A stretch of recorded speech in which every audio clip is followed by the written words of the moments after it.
In the cursed graveyard of shadows, the dead don't rest, and the living don't return. Enter if you dare. A terrifying ghost story begins now. The graveyard of shadows. The clock struck midnight. The pale moon hung low in the sky, casting a ghostly glow over the small, forgotten village of Karkaria. The wind howled softly through the trees, carrying with it the faint scent of damp earth and something else, something older, something dead. On the outskirts of the village, hidden behind a tangle of gnarled trees and wild vines, lay a place no one dared to enter, the graveyard of shadows. For over 100 years, it had been abandoned, left to rot and sink into the soil. The villagers told stories about that graveyard, stories of ghosts and vengeful spirits, of people who went in and never came back. And tonight, 4 teenagers had decided to test those stories. The dare. Are you sure about this? Rupa whispered, glancing nervously at the moonlit path ahead. Of course, said Raihan, grinning as he held up a flashlight. Ghosts aren't real. They're just stories to scare kids. Tuhin laughed. Exactly. It's just an old graveyard. We'll go in, take a few pictures, and prove everyone wrong. Only Mishu looked uneasy. My grandmother says no one should enter after dark. She says the dead don't like being disturbed. Raihan rolled his eyes. It's 2025, not the 1800s. Come on. Are you really scared of bedtime stories? Despite their fear, curiosity, and teenage bravado got the better of them. So, armed with flashlights and phones, the 4 friends made their way through the narrow dirt road that led to the graveyard. The closer they got, the colder the air became. A strange, heavy silence hung in the air, broken only by the crunch of dry leaves under their feet. When they finally reached the rusted iron gates, Rupa shivered. It was bigger than she imagined. Rows of crooked, moss-covered tombstones stretched into the distance. Some had crumbled completely. Others were half sunk into the ground. A few looked like they had been clawed from the inside. Ready? Raihan asked, pushing open the gate. It creaked loudly, the sound echoing into the night like a scream. They stepped inside. The moment they did, the air changed. The temperature dropped sharply, and a foul, rotting smell hit them like a wave. Rupa gagged.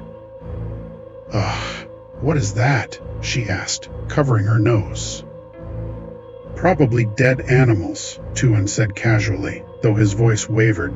They walked deeper into the graveyard, reading faded names on tombstones and joking nervously to hide their fear. But the deeper they went, the quieter it became. So quiet that they could hear their own heartbeats. Then Rupa stopped. Wait, do you hear that? They all froze. Faintly, somewhere nearby, came the sound of crying. A child's sobs, soft, broken, and heartbreaking. Mishu's eyes widened. There's a kid in here? Impossible, Raihan said, scanning the dark. No one comes here. But the crying grew louder, closer. It seemed to be coming from beneath the ground. Down there, Tuan whispered, pointing to a small, weathered grave, marked with a simple stone cross. The earth beneath it was trembling, as if something was moving inside. No way, Raihan murmured, stepping closer. Suddenly, the soil cracked, and a tiny, skeletal hand burst through, clawing its way into the moonlight. Rupa screamed and stumbled backward. The others stared in horror as the hand twitched, and then fell still, hanging limply from the earth. The crying stopped. For a long moment, no one moved. Then, from the hollow sockets of that buried skull, black liquid began to ooze, and a voice, cold and distant, whispered, "Where is my mother?" "The maze of death, run," Tuan shouted. And they did. They sprinted between the graves, hearts pounding. But no matter which way they turned, they end up in the same place. The same crooked tree. The same row of broken tombstones.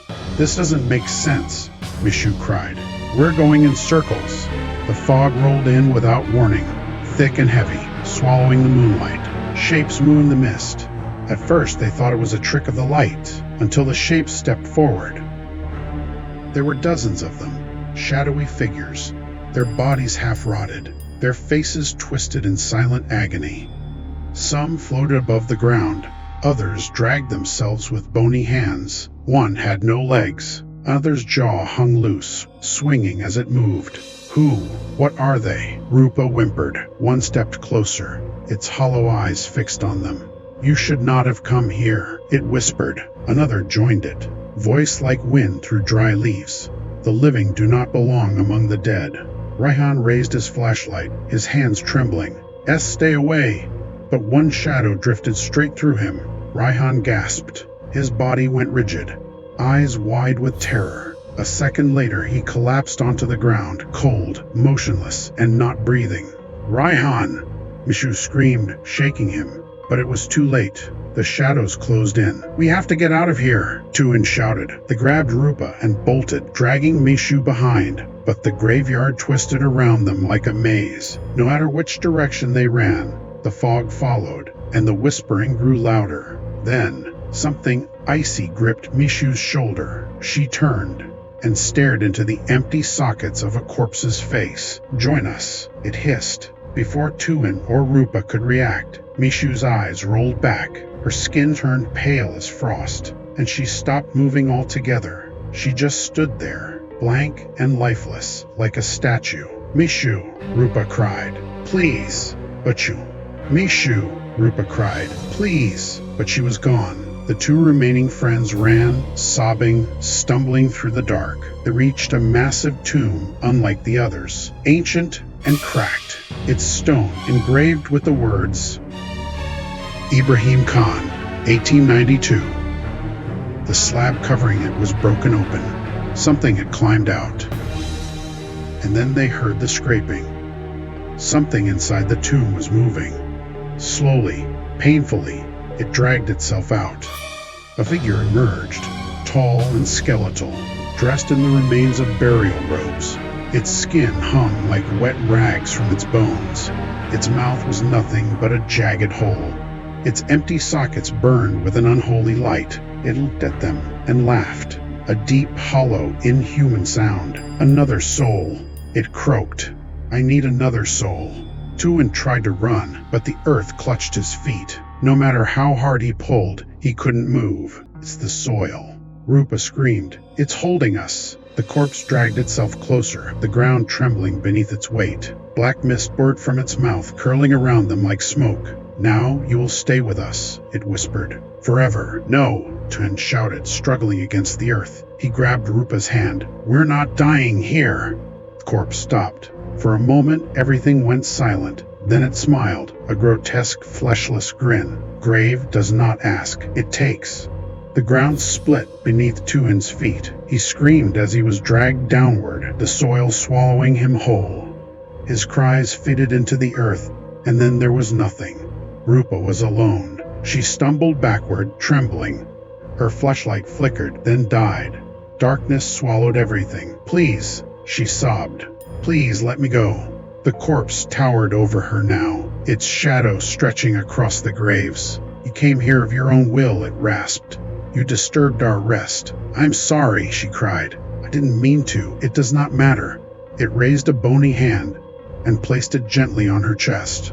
A cold unlike anything she had ever felt seeped into her body. Her breath caught. Her heart slowed. Sleep, corpse whispered. Sleep and join the others. Her vision blurred. She saw faces around her, countless faces, men, women, children, all pale, all silent, all watching her. Their eyes glowed faintly in the dark. Join us, join us. Their whispers echoed in her skull until everything went black. The morning after, the next morning, villagers found the graveyard gate hanging open. Scattered around the entrance were flashlights, a broken phone, and a torn backpack. But there was no sign of Raihan, Tuin, Mishu, or Rupa. People whispered about the 4 foolish teenagers who had gone to the graveyard of shadows and never returned. Some said they heard laughter from the graveyard that night, laughter that wasn't quite human. Others swore they saw 4 figures standing among the graves, staring silently at the village. And then someone noticed something chilling. A new tombstone had appeared overnight, smooth and freshly carved. On it were 4 names. Raihan, 2007-2025. Tuhan, 2007-2025. Mishu, 2008-2025. Rupa, 2008-2025. No one had placed it there. From that day on, the villagers stopped going near the graveyard of shadows. Even in daylight, they crossed the road to avoid it. And on nights, when the moon was full, some claimed they could see 4 shadows standing among the tombstones, forever trapped, forever waiting. The whisper years later, a traveler passing through Karkaria heard the story and decided to see the graveyard for himself. He laughed at the villagers' warnings and went in after sunset. He never came back. On still, moonlit nights, the villagers say they hear a new voice among the whispers in the graveyard, a 5th soul, begging to be set free. And if you ever find yourself near the graveyard of shadows, listen carefully. In the fog and silence, you might hear them calling your name. Some places are not meant for the living. Some doors, once opened, can never be closed. And some graves never stop reaching. The end.